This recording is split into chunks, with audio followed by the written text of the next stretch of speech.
कि ऐ मेरे देवता बेजुबां की बुजुबां और देखे बहुत तो सर रहबर का।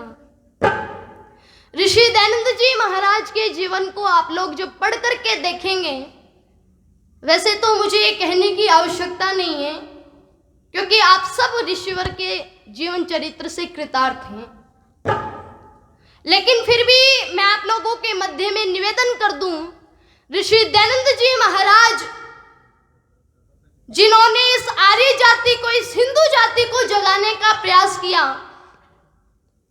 अनेकों ऋण ऋषिवर ने हमारे ऊपर ऐसे चढ़ा रखे हैं जिनसे उऋण होना बड़ा असंभव सा प्रतीत होता है। ऋषि दयानंद जी महाराज ने एक नहीं अपितु लाखों ऋण हमारे ऊपर ऐसे चढ़ा रखे जिन्हें हम गिनवा भी नहीं सकते।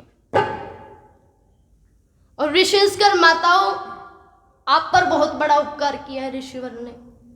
आज मैं इस मंच पर बैठ करके बोल रही हूं तो ये केवल और केवल ऋषि दयानंद जी महाराज की बदौलत है। जो लोग नारी को शूद्रा बताते थे, अपवित्र बताते थे, ऋषि दयानंद जी महाराज धाड़ धाड़ करके कहते थे, यदि नारी को शूद्रा मानते हो तो तुम भी शूद्र हो, और यदि अपने आप को पवित्र मानते हो तो तुम्हें जन्म देने वाली तुम्हारी जननी वो तुमसे भी ज्यादा पवित्र हैं। और जब भी लोगों ने नहीं माना तो ऋषि दयानंद जी महाराज के शब्दों को कवि ने पिरोया है।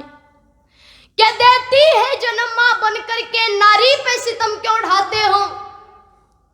क्या देती है जन्म मां बनकर के नारी पे सितम क्यों ढाते हो?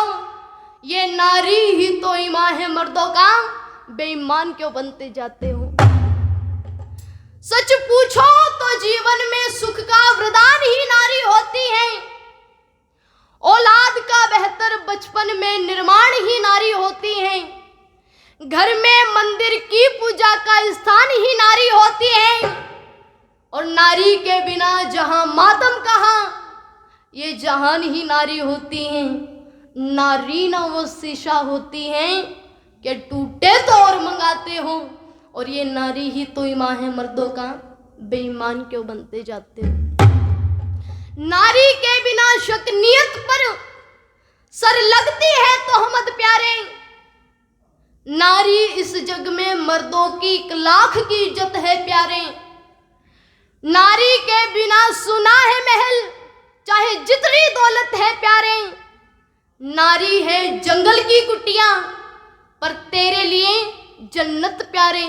रामायण पढ़ो नारी के बिना, श्री राम को रोता पाते हो, और ये नारी ही तो ईमान है मर्दों का, बेईमान क्यों बनते जाते हो?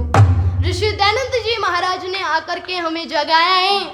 ये विचार करने की योग्य बात है, जब समय वो होता था नारी के अंदर आत्मा नाम की कोई चीज नहीं मानी जाती थी।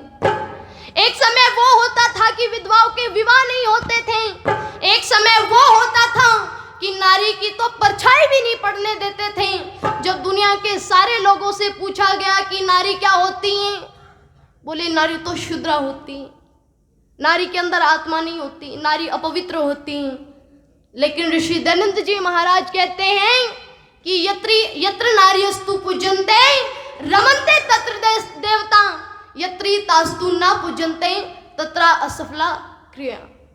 ऋषि दयानंद जी महाराज कहते हैं कि जहां नारी का सम्मान होता है वहां देवता निवास करते हैं, और जहां इस नारी का तिरस्कार होता है वहां पर पुरुषों द्वारा की गई प्रत्येक क्रिया असफल हो जाती है।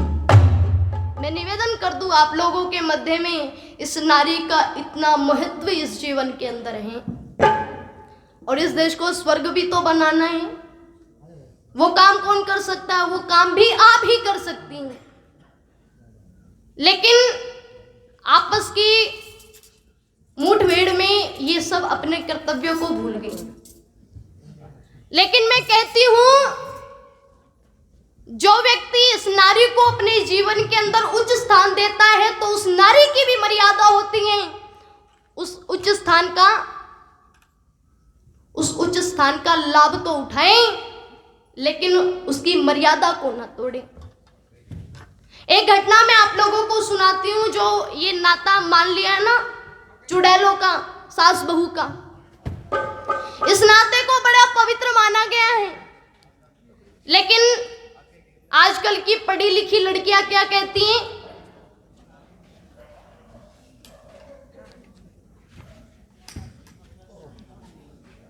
आजकल की पढ़ी लिखी लड़कियां कहती हैं कि या तो सास चंगी होवे, या बोल तो दो,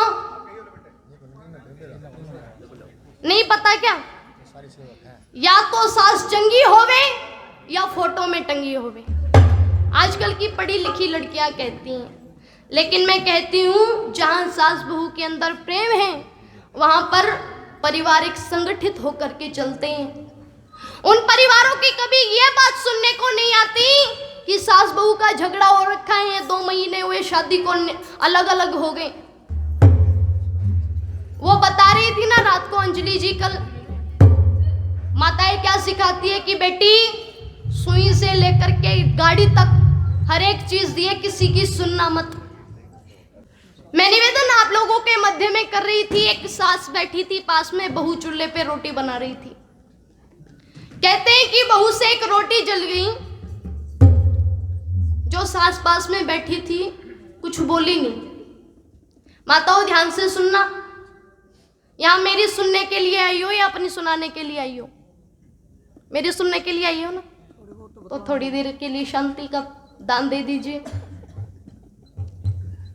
मैं निवेदन आप लोगों के मध्य में कर रही थी कि एक बहू बैठी थी चूल्हे पे रोटी बना रही थी, सास बैठी थी पास में। कहते हैं कि बहू से एक रोटी जल गई लेकिन ये सास कुछ बोली नहीं। संयोग ऐसा था कि बहू से दूसरी रोटी और जल गई। इधर बहू से दूसरी रोटी जली और उधर सास में धुआं उठना शुरू हो गया। संयोग ऐसा हुआ बहू से तीसरी रोटी और जल गई।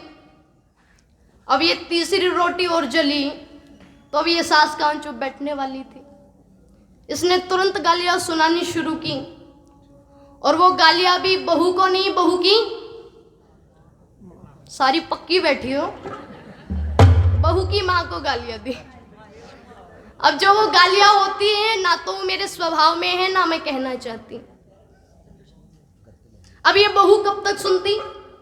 उठाई परात दे मारी, ले आजा खा लेना, मैं खिलाऊंगी तुझे मेसी रोटी। एक उधर चली गई, एक उधर चली गई, ना वो बोली और ना वो बोली। लेकिन कहते हैं माता उस बहू की एक अच्छी आदत थी, सुबह उठ करके अपनी सास को नमस्ते करती थी। ये उठी नींद नींद में अपनी सास के कमरे में जाकर के पैर छू करके कहती है कि माता जी नमस्ते। सास ने देखा ऊपर से नीचे तक कलवाली ही है ना, बदल तो नहीं गई। इसने देखा जब ये तुझे नमस्ते कर रही है तो तू किस बात का झगड़ा लेकर के बैठी है। सास ने तुरंत सिर पर हाथ रख दिया और कहती है बेटी दूधो नहाओ, चेपी वगैरह तो नहीं लगा करके आयो मुंह को, बोल तो दो, दूधो नहाओ पूतो फलो। ये हरियाणा का आशीर्वाद है। जहां घरों के अंदर ये परिपाठी होती है वहां ये सुनने को नहीं मिलता कि एक ही बेटा बहू थे, उनकी मां वृद्धाश्रम में पड़ी है। इस देश के अंदर कोई वृद्धाश्रम आपको दिखाई नहीं देता यदि घरों के अंदर इतना स्नेह प्रेम होता तो। लेकिन इस देश को स्वर्ग यदि कोई बना सकता है तो आप ही बना सकती हैं। लिखी थी कवि ने पंक्तियां,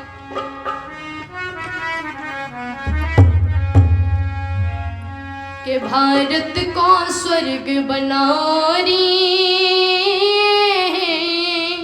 भारत की नारियों। आपके मतलब का है ना भजन। अगर भजन की पंक्तियां याद हो जाए तो मेरे साथ में मिल करके बोल देना कि भारत को स्वर्ग बना रही भारत की नारियों, भारत को स्वर्ग बना रही भारत की नारियों। तुम वैदिक व्रत निभारी भारत की नारियों, तुम वैदिक व्रत निभारी भारत की नारियों। भारत को स्वर्ग बना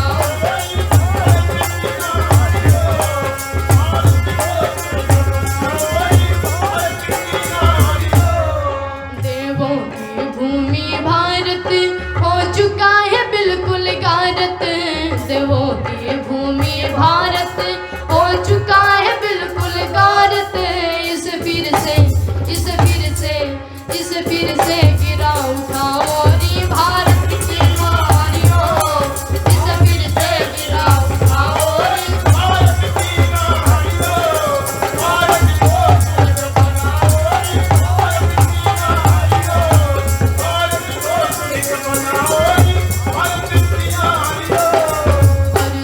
तुमने ही पाला जो था बलवान निराला, अर्जुन तुमने ही पाला जो था बलवान निराला।